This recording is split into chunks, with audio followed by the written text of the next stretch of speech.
Hello guys. Ay. Gosh. Lubak. It's lubak. Lubak. Sira na yung tsinelas ko. Wala nang pambili. Yan guys, yung dito.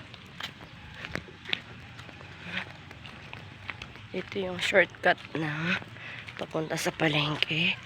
Kung nanonood kayo ng mga videos ko, yan lagi itong nakikita. So yun na guys, tanghali na. Mamimili pa ako ng paninda ko. Good morning guys!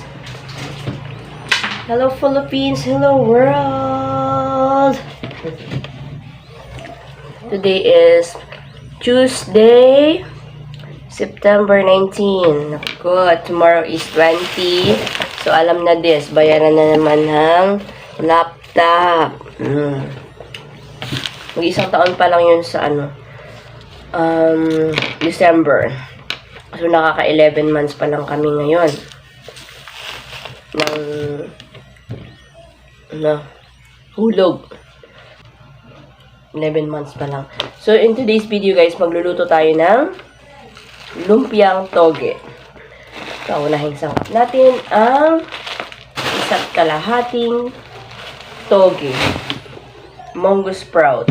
Siyempre, hindi mawawala ang turon wrapper or lumpia wrapper.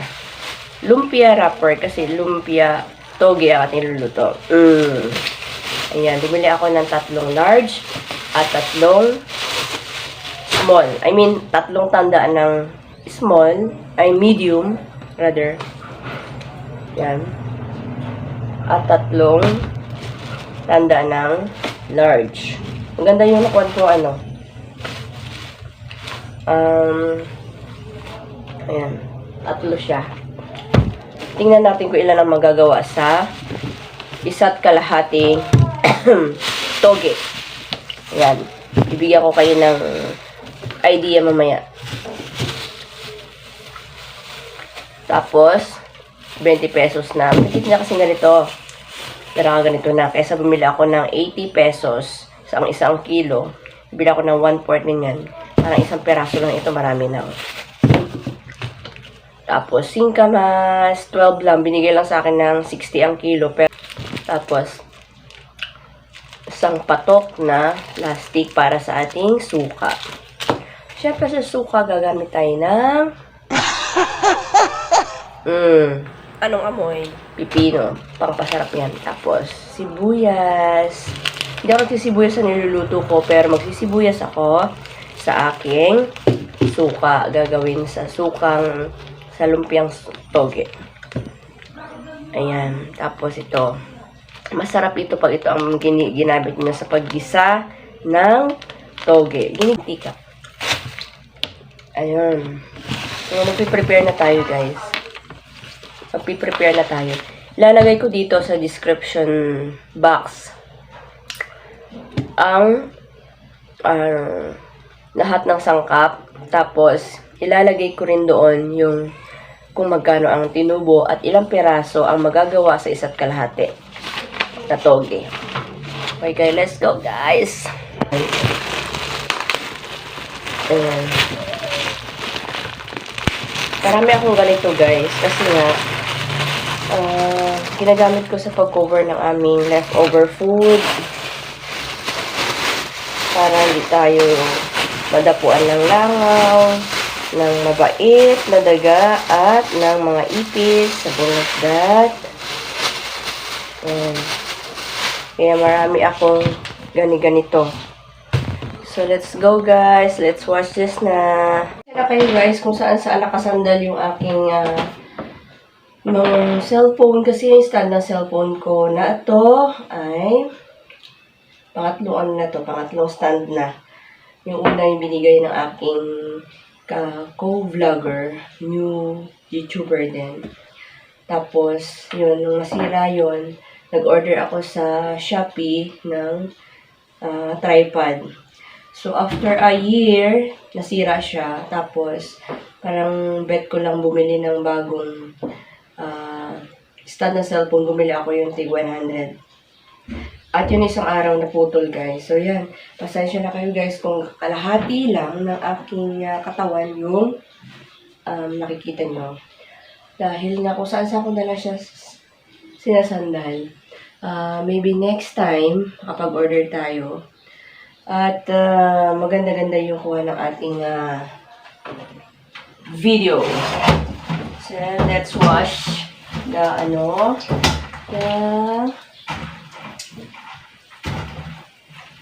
Mungo sprout. Hinugasan ko siya, guys, sa running water. Para maalis talaga yung kanyang maalis yung kanyang amoy.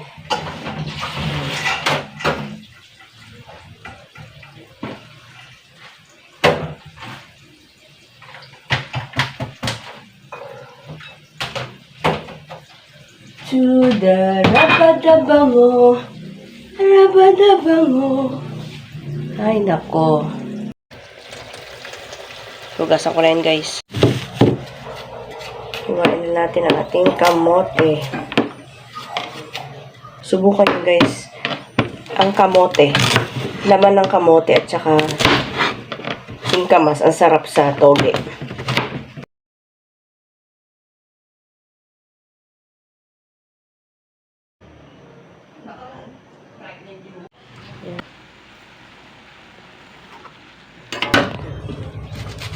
Kaskas tayo ng yung pampasarap ko, guys, sa aking masarap na mabango pa.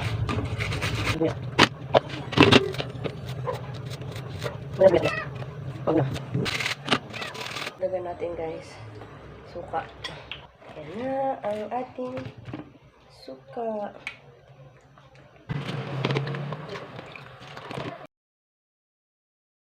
Magbabalat tayo ng ating ayan na ang aking lumpiang toge. Papaitan tayo ng mantika. Sana maubos ko.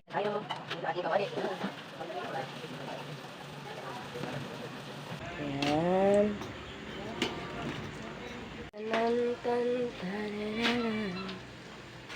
Ganda ng pagbabalot ng toge ko, guys. Oh.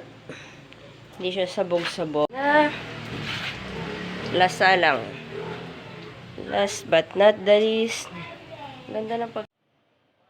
Guys, ready to deliver na ang aking mga... Guys, nandito na ako sa bahay. Yung itsura ko. Sobrang iginala ko na naman yung aking lumpia, guys. So yun, guys. Tara, magluluto pa tayo ng banana Q dahil mayroon ako mga suki sa banana Q. So, tara, luto tayo kahit mga 5 piraso lang. Hey guys! Hi! Dito na yung anakis. Tapos na akong magtinda at tatlong balik. 4 na balik yata ako. At nakatatlong palit din ako ng damit. So, siyempre, nilalakad-lakad ko lang. E di, mainit, papawis, diba? Ganito naman ang itsura ng tahanan namin pagka yung ganyan nagtitinda ako. Ang daming kalat. Mga pinaglutuan ko. Ito ninyo, guys. Ayan. So, syempre, hindi ko naman maasahan dyan yung aking anak. Ako, mamaya. That's how much I love my daughter. Guys, tingnan natin yung ating mga, napamili. At ito nga, nakabili ako ng aking bagong lagayan ng aking mga paninda. Para naman hindi ko na kinikilik-kilik nga. Meron siyang ganito. How I wish na hindi siya matanggal. Okay. Hindi siya mabagsak. Tapos yun. Ang hirap talaga mag ng aking ng cellphone na walang hawakan. Walang tripod or any stand phone dyan. Wala. So, yan, nagpunta ako ng palengke. Pagkatapos kong magtinda, pang-4 na balik. Yun na nga. My first, ito aking tinda. Itong aking, ayan, bagong lagayan ko na aking mga mga tinitindang banana cube, toge, at kung ano-ano pa. Palengke na tayo ng kangkong at ng matambaka, 100 pesos. Magsisnigang siguro ako kasi nga gusto ni Mr. may sabaw. Ilang araw na. Tapos pinila ako ng itlog, 60 pesos. Magkano na? 160. Ito, 120 to. Ang dami kong kita ko yun, mga 400. Sinila ako ng kamatis, 10 piso. Siyempre, yung ng sinigang broth. Ewan ko magkano ito. Ay, 20. Bali, 25 lahat to eh. Bali, 25. Ito, dalawa na to. 25 yan. Tapos, ito is 90 pesos. May sitaw. Ayan. Kalabasa. Sitaw. At saka talong. Okra, yun lang. Hindi ako bumili ng ampalaya dahil 170 ang kilo. Yun lang, guys. So, I will end this video, guys. Please like if you like this video. And don't forget to comment down below, guys, if you wanna see something about my videos. Please subscribe and click the notification bell para maging updated kayo sa lahat ng mga videos na in-upload ko everyday.